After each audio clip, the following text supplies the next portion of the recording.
brought in our scent dogs. They were able to pick up a scent, and at that time we also noticed, or we learned about him entering a home. And so then I'll turn it over to the sheriff to answer questions on that part of the timeline. If we can get your name at the end. Sure. Chief Deputy Ian Patin, IANPATIN. So TDC called us about 12:59 a.m. to report the inmate missing. Deputies arrived and quickly coordinated with TDC guards and state police officers to conduct a search. It wasn't until about 9:30 a.m. where TDC employees discovered that the inmate had entered a home, which was occupied at the time. And TDC, at least, from what we know now, at least one TDC employee did fire shots and struck the inmate. The inmate was quickly taken into custody, given medical aid, and flown to Houston area hospital, where he is receiving treatment for his non-life-threatening injuries. Brazoria County Sheriff's Office will be conducting the investigation for the actions that Robles took while he was out of custody. The Office of Inspector General has already filed a felony escape warrant, and that is what he's being held on now, in addition to his charges that he was in prison for. Are you all able to comment on how he got here, or is that a question for the the prison? That will be investigated. We do, at this time, there is no information that believes that he had any assistance for his escape or how he got here. Okay. Were y'all able to just track him all the way here with the assistance of dogs? I don't know the details. I know dogs were heavily utilized. TDC dogs were heavily utilized in the search, and I don't know the details of what brought them to this address yet. As for the home, the people inside, are they okay? Yes, they did not receive any injuries. Oh, sorry. How much? So did the shooting happen inside or outside? That will be investigated. Okay. Any other questions from you guys? I had another question for the prison, but sure.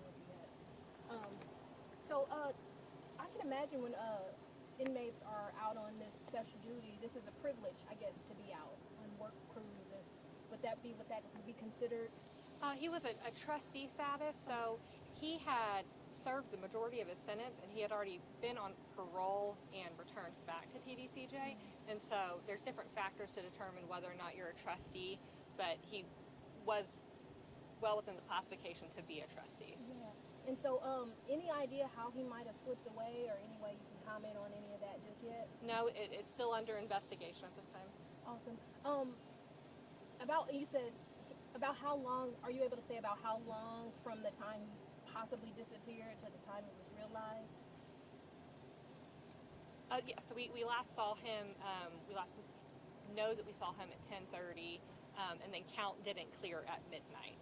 So that's whenever we noticed that he was not, or that he was missing. Alrighty. Anything else you can say about the additional charges? I don't know if that's a sheriff question or if that's something, I forgot what you said about already charges being filed. Please forgive me for that. That's okay.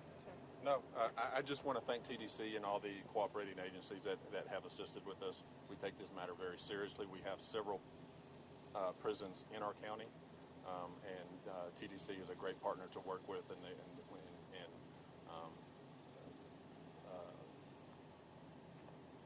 just really grateful for the support. It is, yep. Awesome. How far away would you say we are from the prison right now? We're about 3 miles. Okay, so it's definitely something somebody could have taken by foot. That's speculation. Okay. I'm not ready to talk about that. Okay, I'm asking a whole lot of questions. That's okay. Anything else either you think is important to add, or maybe upping security protocol in terms of trustees, or? Yeah, so I would say at this time we think all of our normal protocols and processes were followed. So we think he just walked away. Being in a trustee camp is a little different than a normal